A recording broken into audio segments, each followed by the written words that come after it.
Hola, muy buenas. Hoy seguimos en nuestra experiencia con Pablo, viendo un poco lo que él experimentaba y cómo vivía y cómo mantenía su testimonio. Y es importante, hoy vamos a ver un detalle de la esperanza.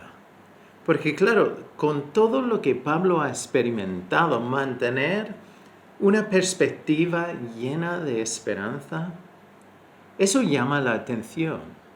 Y claro, ya yo creo que sería más natural ya vivir con una actitud de que hay que defenderse y pelear para sobrevivir. Pero lo que vemos en Pablo y lo que hemos visto también hasta ahora es que Pablo no está sobreviviendo. Él está viviendo, dedicando cada momento a Dios. Entonces, eso es un desafío para nosotros. Hoy vamos a ver la defensa de Pablo, pero también vamos a ver el contexto, que es algo muy chocante. No vamos a leerlo todo, pero te animo. Esta historia viene del capítulo 23 de Hechos, empieza en el versículo 12 y vamos a ir hasta el versículo 23 del capítulo 24. O sea, vamos a cubrir mucho, entonces por eso voy a voy a hacer un resumen de lo que pasa en el capítulo 23, pero es importante reconocer que justo antes, lo que habíamos visto la semana pasada, es que Dios se presenta a Pablo para decir que, mira Pablo, tú tendrás que testificar también en Roma. O sea, tu historia no ha acabado aquí. Sigue, tengo un plan especial para ti. Y Dios sigue obrando en su vida, es lo que veremos en lo demás de Hechos. Pero, entonces ya hay un grupo de unos 40 judíos que ellos deciden, y bueno, dice aquí en la primera parte, entonces que, bueno, el primer versículo, el versículo 12, venido el día, algunos de los judíos tramaron un complot y se juramentaron bajo maldición, diciendo que no comerían ni beberían hasta que hubiesen dado muerte a Pablo. Entonces 40 que ya toman esa decisión, ese compromiso, y hablan con los líderes religiosos y les dicen, mira, llama que envíen a Pablo aquí porque quieres un poco más de información, y cuando ya salga Pablo de ahí, ya nosotros estaremos ahí escondidos para atacarlo. Entonces ya lo preparan. Y entonces ellos lo toman muy en serio. Pero es curioso porque van a hacer algo que va en contra de la ley. Pero ellos lo quieren hacer. Y los líderes religiosos, entonces ya están metidos en la mentira, que también va en contra de quiénes son y lo que deben de hacer. Pero están ahí mintiendo a los romanos diciendo, mira, queremos hablar con Pablo y tal. Y entonces ya ahí cuando lo hablan y lo están planeándolo, entonces ahí el hijo de la hermana de Pablo se entera y oye lo que están diciendo. Entonces él se va con Pablo y explica lo que va a pasar, lo que ha oído, y Pablo le llama a un centurión y le dice, mira, lleva a Lisias, al comandante, para comunicar lo que ha oído. Entonces ya el comandante, cuando se oye lo que ellos han preparado, entonces él ya prepara otra cosa. Y primero escribe una carta que va al destino de Félix, que es el gobernador en Cesarea. Y esto es lo que dice en la carta. Esto viene en el versículo 26. Bueno, el 25 dice, escribió una carta en estos términos. Claudio Lisias al excelentísimo gobernador Félix, salud. A este hombre aprehendido por los judíos y que iban ellos a matar, lo libré yo acudiendo con la tropa, habiendo sabido que era ciudadano romano. Y queriendo saber la causa por qué le acusaban, le llevé al concilio de ellos y hallé que le acusaban por cuestiones de la ley de ellos, pero que ningún delito tenía digno de muerte o de prisión. Pero al ser avisado de asechanzas que los judíos habían tenido contra este hombre, al punto le he enviado a ti, intimando también a los acusadores que traten delante de ti lo que tengan contra él. Pasadlo bien.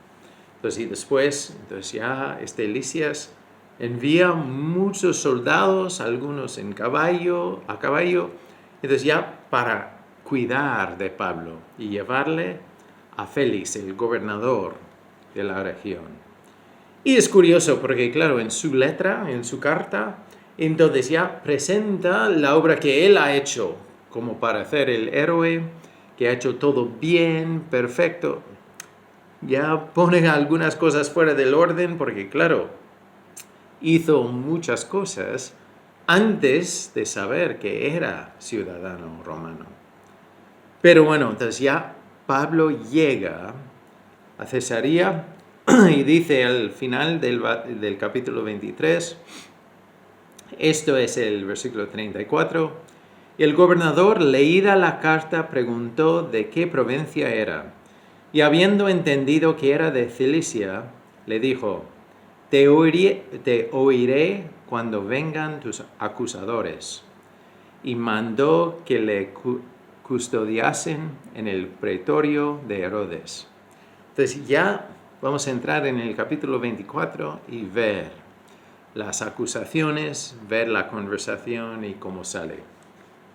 Pero otra vez, te animo a leer lo que he resumido ahí, desde el versículo 12 hasta el final del capítulo 23, y entonces ya, porque es la historia.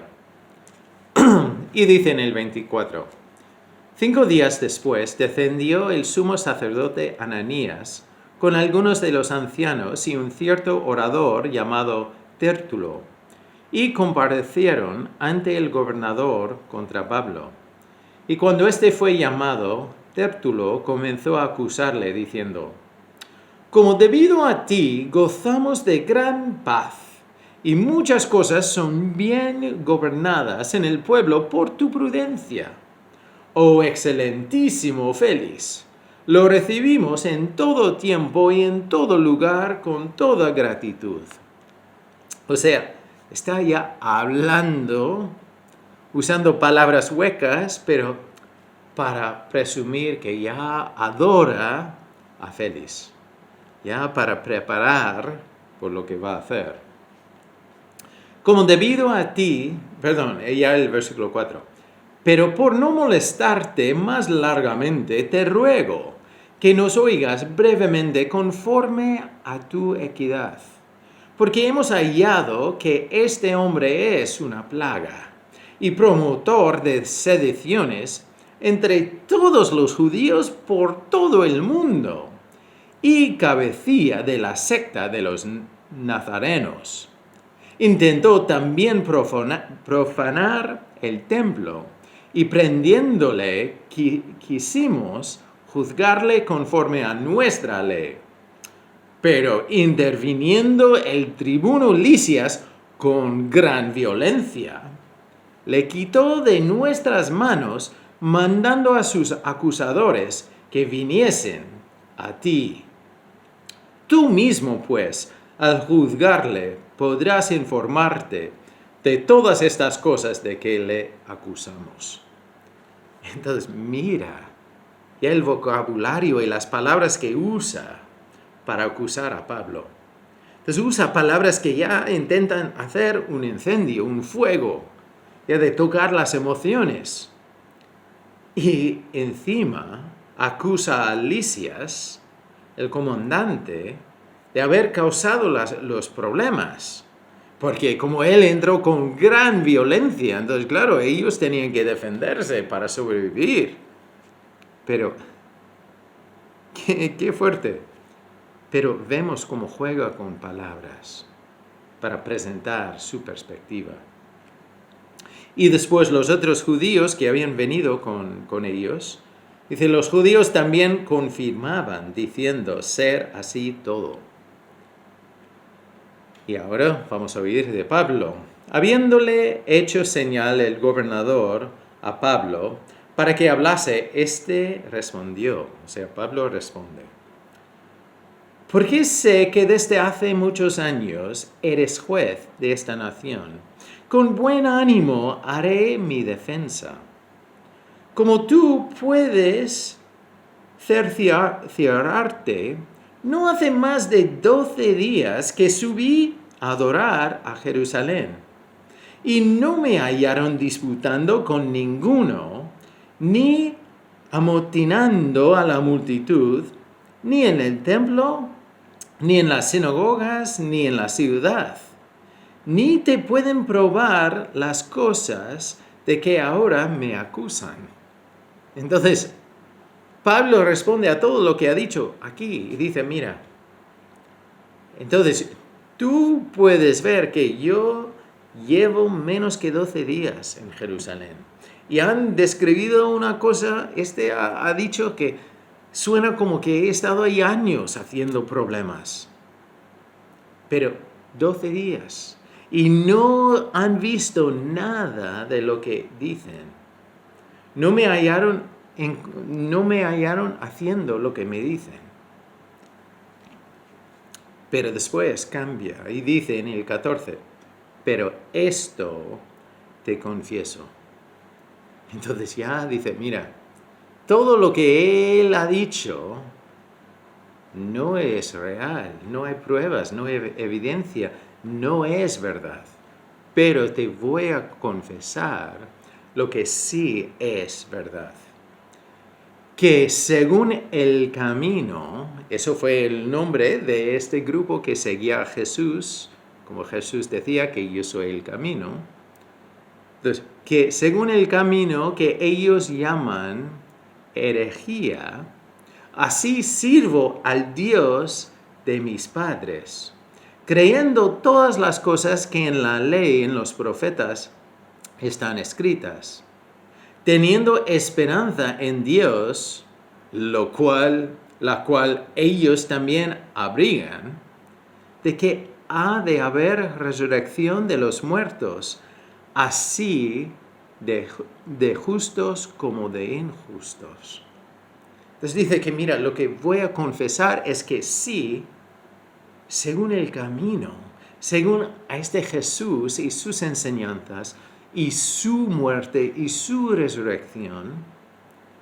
Entonces, aunque ellos dicen que eso es herejía, así sirvo al Dios de mis padres. O sea, el Dios de Abraham. Entonces, sirvo a Él a través del camino, creyendo todas las cosas que dicen en la ley y los profetas. Entonces ya ellos apuntan hacia Jesús como el Mesías. Entonces, según todo eso, adoro a mi Dios.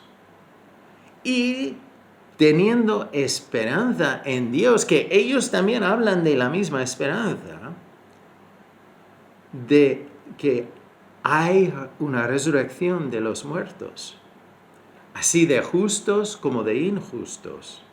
Y por esto procuro tener siempre una conciencia sin ofensa ante Dios y ante los hombres. O sea, dice que, mira, yo intento vivir con mis manos limpias, porque sé que viene un juicio. Entonces, claro, en la Biblia, en las cartas de Pablo, en Apocalipsis, entonces, sabemos que vendrá un juicio, y solo los que tienen su nombre escrito en el libro del Cordero entrarán en el cielo. Eso quiere decir, solo los que han confesado sus pecados a Dios y han recibido el perdón de Dios, irán al cielo. Solo los que han reconocido que nosotros solos no podemos llegar a ser suficientemente buenos. Nuestras obras no llegan a lo suficiente. Necesitamos la obra de Jesús en la cruz para poder recibir perdón y salvación. Y que es su sangre que nos limpia de toda maldad, como dice en 1 de Juan. Entonces, ya es reconocer que necesitamos a Dios y después debemos vivir dignos de ser llamados hijos suyos. Pero después él sigue, dice, esto es el versículo 17. Pero pasados algunos años, vine a hacer limosnas a mi nación y presentar ofrendas. Estaba en ello cuando unos judíos de Asia me hallaron purificado en el templo, no con multitud ni con alboroto. Ellos deberían comparecer ante ti y acusarme si contra mí tienen algo. O digan estos mismos si hallaron en mí alguna cosa mal hecha cuando comparecí ante el concilio. O no ser que estando entre ellos prorrumpí en alta voz acerca de la resurrección de los muertos, soy juzgado hoy por vosotros. Entonces, dice que mira, si alguien tiene algo en contra de mí, que lo digan o que vengan y lo digan. Porque la realidad que él sabía y los demás también es que esto no se trataba de acusarle por algo que ha hecho mal. Es para intentar borrar este movimiento del camino. Porque si nosotros reconocemos que Jesús es el Mesías, que Jesús ya hablaba de su muerte y de su resurrección y después cumplió de la misma forma que había dicho y resucitó, entonces ya eso nos muestra que tenemos que dar cuentas a Él. Y para muchos eso era una amenaza a su manera de vivir, a su puesto, su autoridad, su poder. Entonces quieren ya quitar lo que iba en contra de ellos. Y ahí al final, entonces ya dice, entonces esto el 22, entonces Félix, oídas estas cosas, estando bien informado de este camino, porque ya sabía del camino, les aplazó diciendo, cuando descendiere el tribuno Lisias, acabaré de conocer de vuestro asunto. Y mandó al centurión que se custodiase a Pablo, pero que se le concediese alguna libertad y que no impidiese a ninguno de los suyos servirle o venir a él. Entonces ahí es donde quedamos ya con la situación de Pablo. Pero ya de este debate, de acusarle a Pablo básicamente, al final es que no tiene nada para acusarle. Como el mismo Lisias había dicho en la carta, que él no había encontrado ningún motivo para la muerte ni prisiones. Aquí tampoco Félix. Entonces ya ahí hay ese juego de la política que vemos y que veremos más en la historia. Pero me gustaría parar un momento y volver a la confesión de Pablo. Porque él sí pone las cosas claras y dice que mira, no está peleando contra ellos, no está tirando piedras a ellos, pero él dice que mira, esto te confieso. Ya presenta lo que él cree, lo que vive, por qué lo vive, qué es según el camino. según las enseñanzas y el ejemplo del Señor, según las enseñanzas de Jesús, Dios con nosotros, Emmanuel. Entonces ya,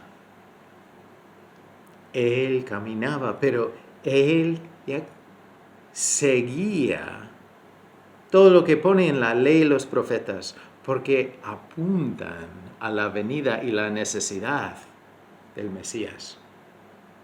Y como Jesús cumplía con cada detalle. Entonces, después que Él tiene esperanza. Quiero leer 2 pasajes que hablan de esta esperanza. Entonces, en 1 de Pedro, en un contexto donde había muchos judíos ya en muchos sitios diferentes que estaban sufriendo persecuciones. Entonces dice aquí, esto es 1 de Pedro, el capítulo 1, versículo 3.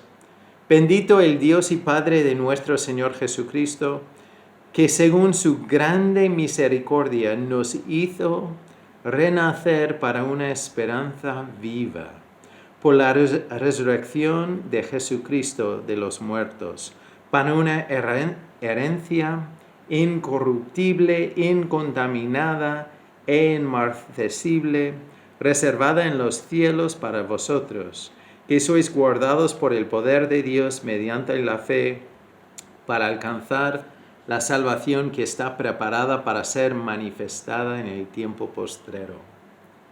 Entonces, otra vez, Él, según su grande misericordia, nos hizo renacer para una esperanza viva. Y esa es una esperanza viva basada en la resurrección de Jesucristo de los muertos. Entonces, Pedro y Pablo entendieron que Jesús había resucitado, entonces ya corporalmente, físicamente. Entonces, y por eso, como creyentes, debemos tener una esperanza viva. Y claro, este mundo no puede quitar esa esperanza porque está basada en la victoria que Jesús ya tiene, porque resucitó después de haber muerto y pagado el precio del pecado. Resucitó y muestra su victoria. Después en Hebreos 9, 27 y 28 dice, y de la manera que está establecido para los hombres que mueran una sola vez, y después de esto el juicio. Así también Cristo fue ofrecido una sola vez para llevar a los pecados de muchos, y aparecerá por segunda vez sin relación con el pecado, para salvar a los que le esperan. Entonces, es algo seguro que cada uno de nosotros en algún momento nos vamos a morir si Jesús no vuelve antes. Y después de este momento, después de la muerte, viene el juicio, que cada uno pasará por el juicio. Y si una persona no conoce a Dios, que no ha recibido a Jesús y su perdón, o que ha rechazado el regalo de Dios, de su perdón, de la sangre de Jesús, esa persona va a pasar la eternidad fuera de la presencia de Dios. Y será un lugar con un vacío de todo lo bueno. Entonces ya va a ser un lugar de sufrir por eso. Una persona una vez me dijo, ¿pero tú crees que eso viene de un Dios de amor? Es que sí muestra un Dios de amor porque nos ama tanto que no nos obliga a estar en su presencia para siempre. Nos deja la oportunidad de elegir. Y con un montón de avisos y oportunidades para entender cuál es la decisión. Pero al final somos nosotros quien decidimos. Entonces, si una persona pasa la eternidad fuera de la presencia de Dios es porque no quiere estar en la presencia de Dios y Dios no obliga a nadie. Pero Jesús dio su vida para poder ofrecernos perdón por nuestros pecados. Entonces, hoy me gustaría animarte, reflexionar sobre si tú ya has recibido el perdón de Dios. Porque Dios pagó un precio muy alto por ti y te ofrece su perdón. Y nosotros, según la palabra de Dios, nuestro papel es clamar a Él, es girarnos, que es arrepentirnos de nuestros pecados y pedirle que entre en nuestras vidas, porque necesitamos a Dios en nuestras vidas, no podemos vivir sin Él. Entonces me gustaría terminar con esta pregunta. Si tú ahora mismo te pones en el lugar de Pablo y ya has presentado tu defensa para decir que mira, todo lo que dice no tiene fundamento, y después llegas al versículo 14 del capítulo 24 de Hechos, dices, pero esto te confieso. ¿Qué dirías? Dirías, mira, te confieso que yo soy un hijo de Dios, perdonado por Dios. Dios me ha lavado de toda maldad con la sangre de Jesús. Entonces llevo la justicia y la sangre de Jesús encima mía.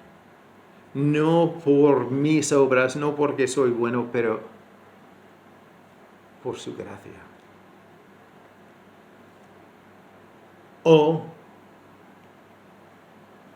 estarías ahí tirando piedras diciendo, pero esto te confieso, que ellos son algunos malvados que...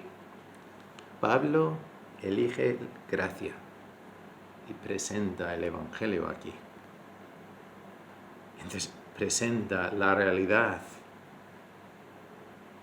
que se muestra en su vida, que Él sigue el camino, que Él tiene esperanza, que Él sabe que hay una resurrección y hay un futuro. ¿Y tú? ¿Cuál es tu historia?